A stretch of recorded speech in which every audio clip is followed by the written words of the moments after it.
Shalom. First and foremost, I want to give all praises, honor, and glory to Yahweh, Bahasham, Yahweh Shai, Bahasham, Racha Kodash. Double honors to the elders and the apostles of Great Millstone, and peace and blessings to the elect. And today we're going to go into the book of Jeremiah, the 50th chapter, prophecy against Babylon. And this is basically a future prophecy concerning Babylon the Great. Now, though, some may mistaken it to that when you look at these commentaries, right, or some of these scholars, they try to attribute it to ancient Babylon. But when you look at how ancient Babylon transitioned into the Achaemenid Empire, right, or the reign of the Persians, it wasn't in the way that this was described, right? But rather, this was a prophecy about the mystery Babylon, Babylon the Great, that the Apostle John saw in his vision, okay, which is America today. Now, as we read this chapter, you'll also notice that there are some, parallels between what the Lord says about Babylon here and what he mentioned in his judgment against Esau, Edom in the previous chapter, right, which shows you that it's talking about the same judgment, right, the one that was pronounced against Esau and what is pronounced here against Babylon. So this is Jeremiah 50:1. The word that the Lord Yahweh spake against Babylon and against the land of the Chaldeans by Jeremiah the prophet. Declare ye among the nations, and publish, and set up a standard, publish and conceal not. Okay, so basically, make it public, right? Let everybody hear, let everybody see, set up signals so everybody can hear what it is that the Lord is determined against Babylon. Say Babylon is taken, right, or Babylon will fall. Bel is confounded, Bel being one of the gods of the Babylonians. Merodach is broken in pieces, right? Merodach also being one of the chief deities of the Chaldeans or the Babylonians. Her idols are confounded, her images are broken in pieces, right? So they're at the destruction the Lord would bring, none of their idols will be able to save them, right? And that's going to be a part of them being confounded and realizing that they were just wood and stone and nothing more. For out of the north there cometh up a nation against her, which shall make her land desolate. Now, the out of the north is referring to Russia, right, and all the armies that are going to be with them, as it's mentioned in Ezekiel the 38th chapter. Okay, because when you look at the history, the ancient Babylon was not made desolate. Okay, as it says, which shall make her land desolate, and none shall dwell therein. So how is this going to happen? This is going to happen by way of this Third World War that America or Babylon the Great will be involved in. So will Russia, and so will NATO, the EU, and all these other world nations. Hence a world war. Okay, and within that, the Lord is going to use these nations to shoot their missiles and weapons against this place in the midst of the war, which will in turn make this land desolate, like literally, with fire. And none shall dwell therein, right? Because after this destruction, there will be nothing left here. They shall depart both man and beast. So there'll be, not animals, no cattle, right? No man, no none of that. But obviously, years and years and years down the line, after the fire burns out, the scriptures tell you that eventually you'll have this place be a desert with only desert creatures really roaming around here. In those days and in that time, saith the Lord Yahweh, the children of Israel shall come, they and the children of Judah together. Right? And that's also another indicator, because at the time of the Babylonian Empire, led by Nebuchadnezzar, right, that one, the Neo-Babylonian Empire, Judah and Israel were not together, right? The nation was split. In fact, Israel wasn't, the bulk of them had come to the Americas, right? So this couldn't possibly have been fulfilled at that time, but rather it's happening now in our time, where you have Israelites of the northern kingdom and those of the southern kingdom joining together, as it says, going and weeping right, being sorrowful in repentance, they shall go and seek the Lord Yahweh their God. And it mentions that also. A quick precept on that. But we're doing that. We're doing that now as the Lord has turned to us, a new heart or a new mind, and bringing it to our remembrance to seek after Him. Now, this is the book of Baruch, chapter 2, verse 30. For I knew that they would not hear me, because it is a stiff-necked people. But in the land of their captivities they shall remember themselves, and shall know that I am the Lord their God. For I will give them an heart and ears to hear, and they shall praise me in the land of their captivity, and think upon my name, and return from their stiff neck, and from and from their wicked deeds. For they shall remember the way of their fathers which sinned before the Lord. And I will bring them again into the land which I promised with an oath unto their fathers, Abraham, Isaac, and Jacob. And they shall be lords of it, and I will increase them, and they shall not be diminished. So isn't America one of the lands of our captivity, of our ultimate captivity? So it's here. Going back to Jeremiah 50, it's here, right, that both Judah and Israel are seeking Yahweh Ba'ashem Yahweh Shai in repentance. And that's the remnant. They shall ask the way to Zion with their faces thitherward, right? And this represents basically repenting and seeking the old paths, right? The ways back to Yahweh Ba'ashem Yahweh Shai, the ways of salvation. And this is why it's needful and important for us to teach, so that when they ask, they can find the way back. Saying, come and let us join ourselves to the Lord Yahweh in a perpetual covenant that shall not be forgotten. Okay, and this is what this looks like, is hearing the word, taking heed, forsaking the wicked ways of this world, detaching yourself from this place mentally and spiritually, and going after Yahweh Ba'ashem Yahweh Shai wholeheartedly, right, to worship and to serve the Lord, and to seek, after the ways that are pleasing to the Lord. My people have been lost sheep; their shepherds have caused them to go astray. Right. So here the Lord likens us to sheep that are actually like lost, that are scattered. And the shepherds, which are those, the rulers and leaders over Israel, and judges, as they should have been, caused them to go astray, right? So they imagine like shepherds actually taking out the sheep, but then rather than watching over them, under their watch, you had the sheep going one way, going another way. And they turned them away on the mountains, right? To basically cause them to scatter and be lost. They have gone from mountain to hill. They have forgotten their resting place. So it's like actual sheep that have, that leave their sheepfold, their pen, where they're held. They're taken out, and it's the shepherd's job to watch over them and to lead them in the right path and return them back to their resting place. But in this case, they've now been scattered. Okay, and now they're going from place to place, mountain to hill, different areas, looking for that resting place, but they can't find it. They can't remember their way back. That's why they're lost sheep. And that's why the Lord likens us onto that. Okay, so having been misled by, these false leaders, which are teaching you things that are moving you further and further away from your actual resting place, it was needful that the Lord set up true shepherds to now go and find, right? Go to the lost sheep and gather them back and bring them back to the resting place. And the way that we're doing that is by what? By teaching this word. The word is going to do the gathering and bring them, like Yahushua said, his sheep hears his voice. So when they hear that voice from wherever they're scattered, they'll come to that voice and follow it back to their resting place.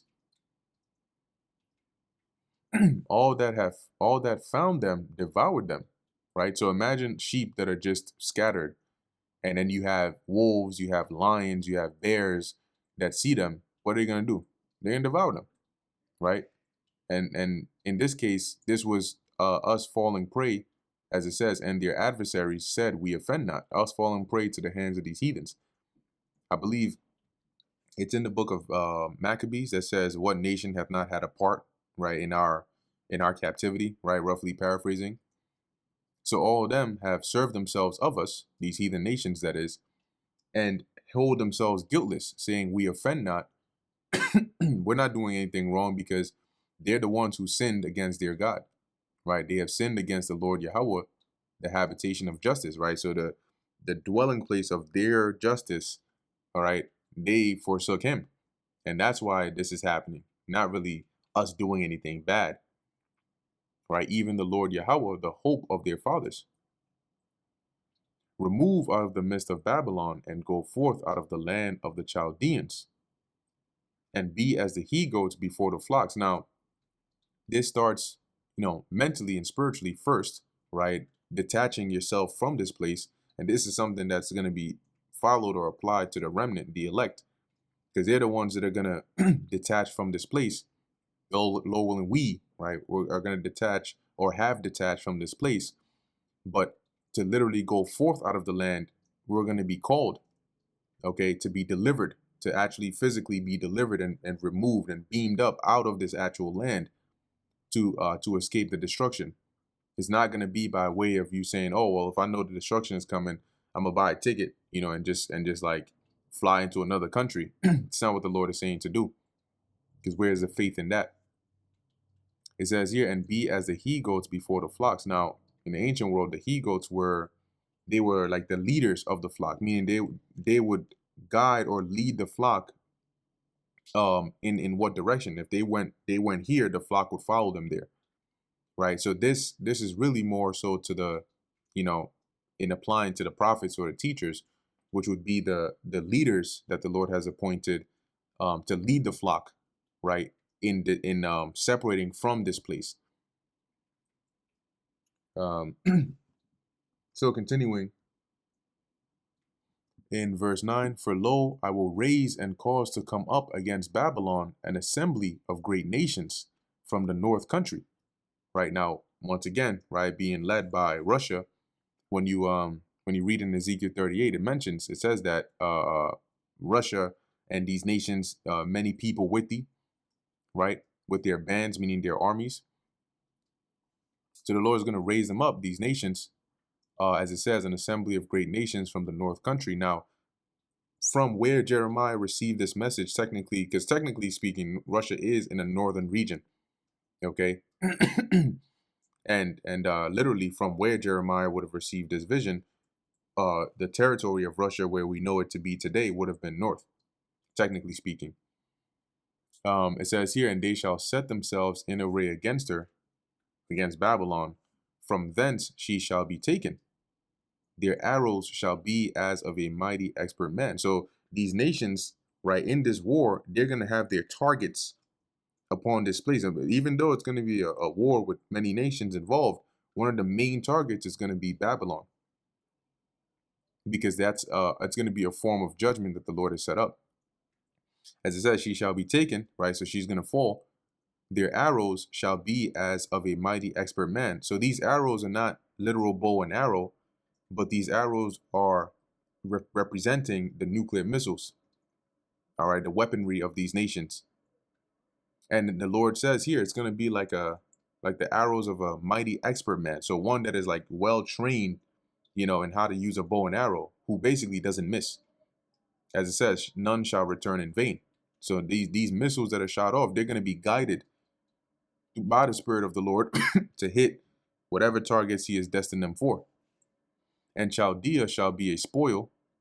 All that spoil her shall be satisfied, saith the Lord. So this place, which Chaldea is another name for Babylon, and Babylon here is talking about America. This spoiling isn't going to be that of a captive, but rather of a destroying. And all they that spoil her shall be satisfied, saith the Lord.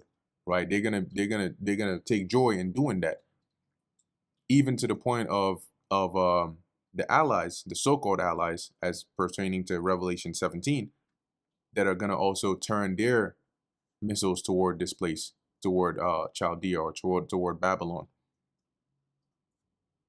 Verse 11, because ye were glad, because ye rejoiced, O ye destroyers of mine heritage. And what is the Lord's heritage? His people, right? And also his land. And they destroyed both. and gladly so, right? So because of that, which the land associated with this judgment primarily is Babylon, but the people associated with that is Edom. right? Once again, tying it back to Jeremiah 49. So, um, so as it says here, you gladly basically destroyed the Lord's heritage, because ye are grown fat as the heifer at grass, and bellow as bulls. Now this is comparing, is making the same point, but it's comparing the scenario to being like a happy cow, right? In green pastures, okay, or as a rejoicing bull, basically with like a nice uh, um um damn, I forgot the word I'm looking for here. We'll just go with pasture in front of it. So reading this in the NLT, it says, "You rejoice and are glad, you who plundered my chosen people. You frisk about like a calf in a meadow, or meadow, or meadow, either one, and neigh like a stallion." See? And so the Lord is going to do what? He's going to get recompense. He's going to bring judgment upon you. Your mother shall be sore confounded. She that bare you shall be ashamed. Now, on the mother, right? In one sense, the land is likened unto the mother of the people, right? And in another sense, here, the land, which is Babylon, is the just as a mother bears children. When you look at the origin of America, it came from Britain, right? Known as the 13 colonies before it eventually formed into what it is today, right? It came from or was the offspring of Britain. Okay, but when it goes into that sore confounded, when you go into the word confounded over there, it means, as it says, to feel shame, right? To be ashamed, to be disappointed. Okay, but a part of that shame is going to be through fear and seeing the destruction the judgment that's going to be coming upon this place, right? So as it says, your mother shall be sore confounded, she that bare you shall be ashamed. At what? At the judgment the Lord is going to bring at this place. So not more so shame in and like, oh, you're a disgrace, which that too, that too. Because believe it or not, the way they look at this place is not the way that this place looks at them. But also in the fear of the judgment that's to come upon this place, that's going to be hitting this place, and also the UK. UK is also going to get judgment, right? Britain is also going to be judged, but not to the severity of Babylon. Behold, the hindermost of the nations shall be a wilderness, a dry land, a desert. Now, what this is saying is this place of judgment will be like the hindermost of the nations, and the hindermost meaning like the far end, i.e., least significant. And it's going to be a wilderness, or it's going to be made a wilderness, a dry land, and a desert. And how is that going to happen? That's going to be the aftermath of that fire. Because of the wrath of the Lord Yahweh, it shall not be inhabited, but it shall be wholly desolate. So it's going to be completely desolate. Nobody's going to be, no civilization is going to come and dwell here again. Everyone that goeth by Babylon shall be astonished and hiss at all her plagues. Now, wasn't that said about Edom?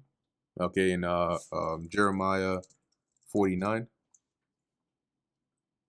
See if we can find that real quick,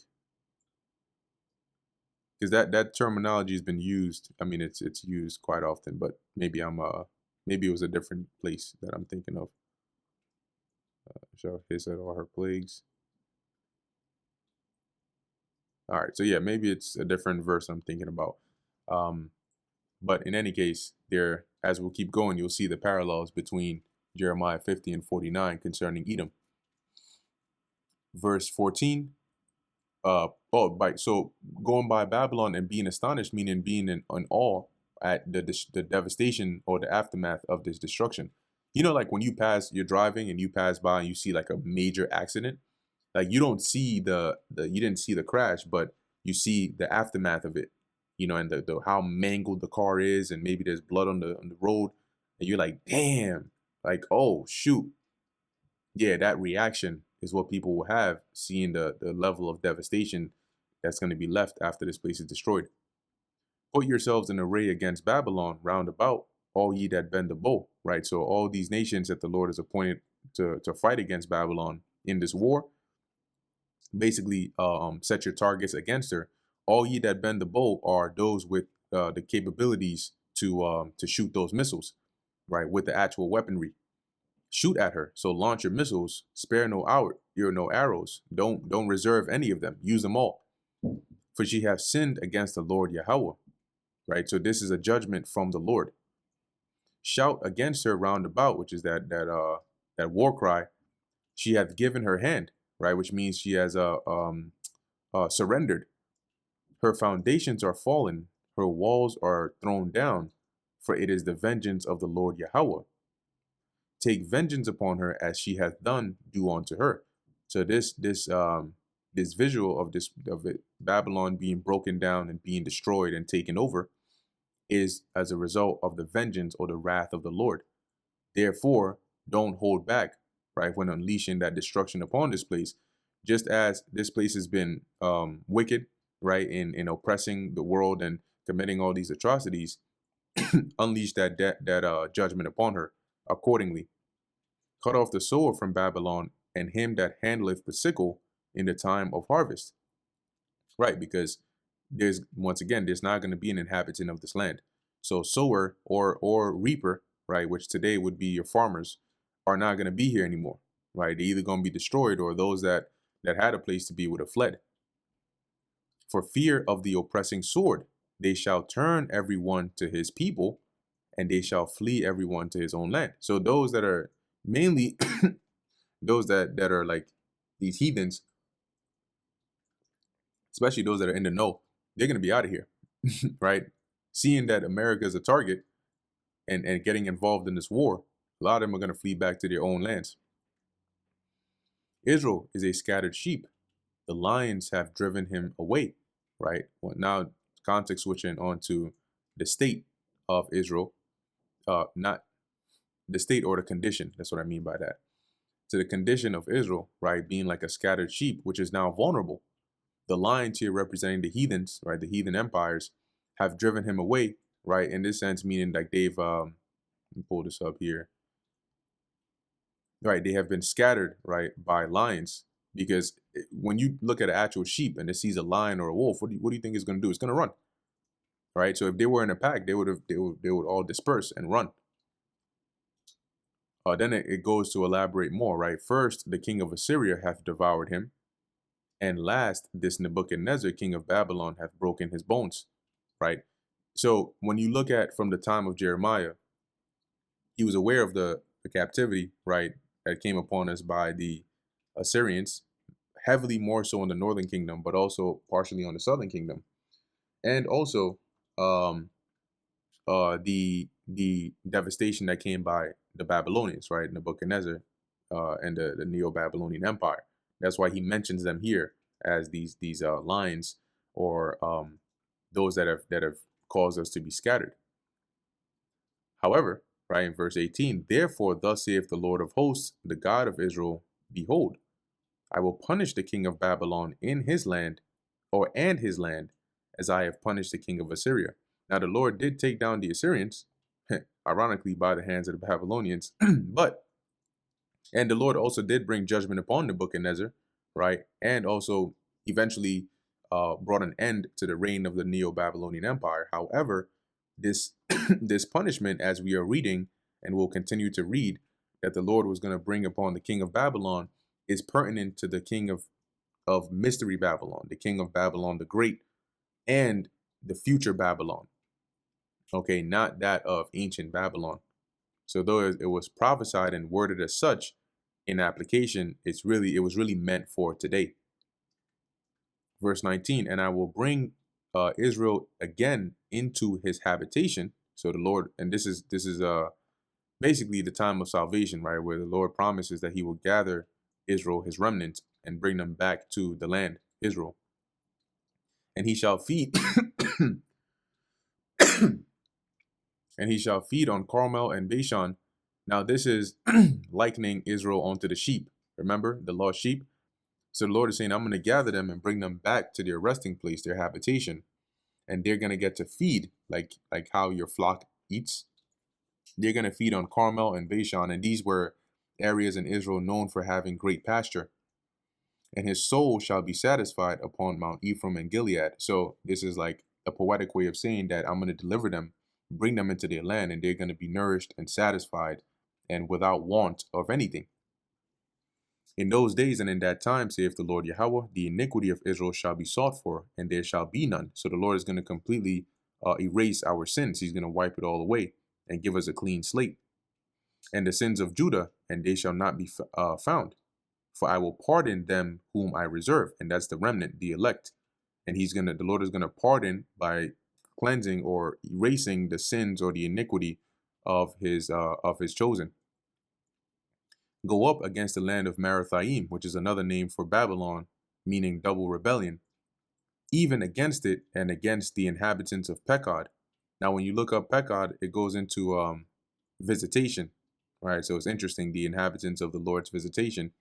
But it's also referring to Babylon, right? A people in the Babylonian army and a tribe in the southeast Babylonia bordering Elam. So here it's like the Lord is giving a command to those that are going to be fighting against Babylon, right? As it says, to go against her, right? Even against Babylon, waste and utterly destroy after them. So don't leave, as it says in Malachi, root nor branch, saith the Lord Yahweh, and do according to all that I have commanded thee, which is what? To not spare any arrows, to bring complete devastation upon this place.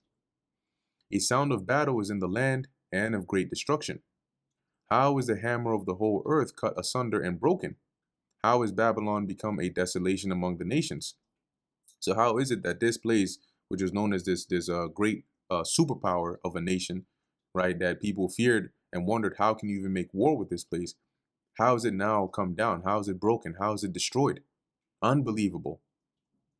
I have laid a snare for thee, and thou art also taken, O Babylon. And a snare is a trap. So the Lord said, I set a trap for you, and you fell in it, O Babylon. And thou was not aware. You weren't even aware that you were falling in the trap that I set for you. Thou art found and also caught, because thou hast striven against the Lord. So the Lord gave them wisdom. He gave them technology. And with that, and he also gave them dominion for a period of time. And with that, not realizing it was a trap, they became proud and proud and proud and boasted themselves to where now they're striving against the Lord. And in doing so, they're falling in his trap and warranted judgment against themselves. The Lord Yahweh hath opened his his armory and hath brought forth the weapons of his indignation. And what are the weapons of his indignation? Those nuclear missiles. So what did it look like when the Lord opened up his armory? Well, how did these missiles come about? By the Lord putting the understanding and the intention of it on the earth in the minds of these rulers, which were led by Edomites, really, at the top, instructing this to be made, to be invented. And lo and behold, now we have them. For this is the work of the Lord Yahweh of hosts in the land of the Chaldeans, right? So he had this come about so he can accomplish the work he has determined for this place. Come against her from the utmost border, open her storehouses, cast her up as heaps. So basically cause her to become ruins and destroy her utterly, completely. Let nothing of her be left. So that's why this place is going to be a desert when all is said and done. Slay all her bullocks, let them go down to the slaughter, right? So slay everything, even the animals. Now, also, at the same token, when you read in Jeremiah 30, I think it's Jeremiah, nope, Isaiah. I believe it might be Isaiah, the 34th chapter, if I'm remembering correctly. But it likens the destruction of this place to a sacrifice in which the people are likened onto the animals, right? The bullocks and the rams and so on and so forth. So both the people and the animals are going to be, when it says bring them to the slaughter, it really means they're going to be destroyed. Destroy them with this place. Woe unto them, for their day is come, the time of their visitation, right? The time when the Lord visits this place with judgment. And that's going to be a bad time for them. The voice of them that flee and escape out of the land of Babylon. And who is that? The elect. Okay, they're the ones that the Lord is going to They're the only ones that are going to be able to escape out of this place. Okay. The rest that are preserved, the Lord is going to have them preserved by certain means, i.e., these elites. But those that actually escape this judgment are going to be those of the elect. To what? To declare in Zion the vengeance of the Lord Yahweh, our God, the vengeance of his temple. Because, yeah, the elect are going to witness the vengeance of the Lord, right? They're going to be eyewitnesses um, to be able to see the actual destruction of the Lord Yahweh, the destruction that the Lord Yahweh Ba'asham Yahweh Shai is going to bring. Verse 29, call together the archers against Babylon. And who are the archers? The nations, right, who are going to be fighting against this place. All ye that bend the bow, right, with the that have that nuclear capability, that have the weaponry, camp against it round about. Let none thereof escape. So don't hold anything back, right? Completely destroy this place so nobody escapes. Obviously, this is those that are destined for that destruction. Recompense her according to her work. So just as she's been wicked and oppressed those of the earth, been the hammer of the earth, recompense her or pay her back with his judgment. According to all that she hath done, do unto her. For she hath been proud against the Lord, against the Holy One of Israel. Therefore, therefore, this is her judgment. Therefore shall her young men fall in the streets, right? Which is going into the inhabitants of the land, but also their armies, right? Their military men. And all her men of war, there you go, shall be cut off in that day, saith the Lord. So both those that are sent over there to the east and those that remain, they're gonna be taken out. Behold, I am against thee, O thou most proud, saith the Lord. And I don't need to explain to you why it is they're considered proud. You can see it. I mean, they have something called Pride Month. But anyway, you can see it in their speech and how they speak against the Lord and the things they promote in this place. They are proud against the Lord Yahweh, Bahasham Yahweh Shai of hosts. For thy day is come, the time that I will visit thee. And how is the Lord going to visit them? With destruction in the form of fire. And the most proud shall stumble and fall, and none shall raise. So they're going to go down. This place is going to be destroyed. It's going to go down, and it's not going to rise back up again. Right? So as it says, and none shall raise him up. And I will kindle a fire in his cities, which will be literal, because the Lord will have this place be lit on fire through this destruction, and it shall devour all round about him. So everything in this place is going to be melted. Thus saith the Lord Yahweh of hosts, the children of Israel and the children of Judah were oppressed together. And where was that? Here in America, right? Here in Babylon. Yes, in ancient Egypt it happened, but this is long after that time. Okay. And all that took them captives held them fast. Holding them fast means they held strongly onto them to not let them go. Right? As it says, they refused to let them go. Hence, we've been in captivity since we were brought here up until this very day. Their Redeemer is strong. The Lord of hosts is his name. He shall thoroughly plead their cause, that he may give rest to the land. So the Lord is going to strive on our behalf intensely. And how is he going to do that? With judgment, right? That he may give rest to the land. For who? For us. And disquiet the inhabitants of Babylon. So at the same token, how is the Lord going to give rest to us? And really, not just us and our land, but really the planet. But how is he going to do that? By disquieting the inhabitants of Babylon, by destroying them and this place and this system along with it. So the Lord is going to kill the beast. A sword is upon the Chaldeans, saith the Lord Yahweh, and that sword is the missiles, and upon the inhabitants of Babylon. So as to where in the ancient world they use, physical swords and spears, this sword that the Lord is calling for is the modern day version of it. People don't go to war today with actual, not these advanced countries. They don't go with like actual swords and spears. They go with weaponry, drones, unmanned drones, ballistic missiles, hypersonic missiles, ICBMs. Those are the swords that the Lord is referring to here, that is upon the Chaldeans, and upon the inhabitants of Babylon, and upon her princes, and upon her wise men. So the people of the land, the governors, the mayors, the politicians, the presidents, all of them. It says here, a sword is upon, and in in most of these nations, they have what they call like their wise men, right? Which are mainly those that derive their wisdom from left hand practices, right? Sorceries and um, the astronomers and astrologers and X, Y, and Z. Well, they're all going to be defenseless in the face of the judgment of the Lord. A sword is upon the liars, and they shall dote, because they are liars, right, and thieves, and you see that every day in their policies, in the way they've literally set up a system based on lies.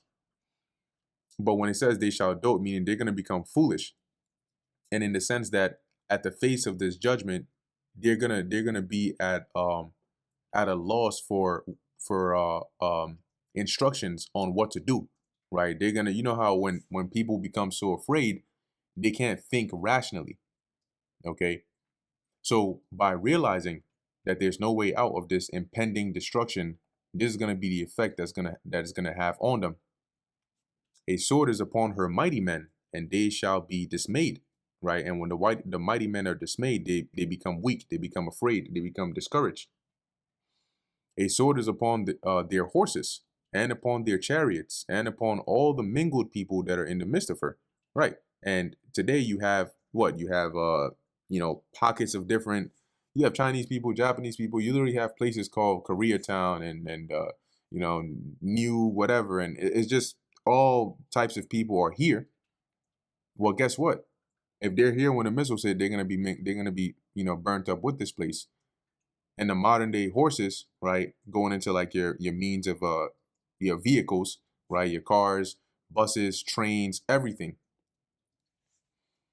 and actual horses, right, and actual chariots, because they still have those, when you go like downtown and so on. And they shall become as women, meaning they're gonna become afraid and weak. A sword is upon her treasures, and they shall be robbed. A drought, so they're all their riches that they had acquired, it's going to be given up, and this is really more so directed at their at the elites.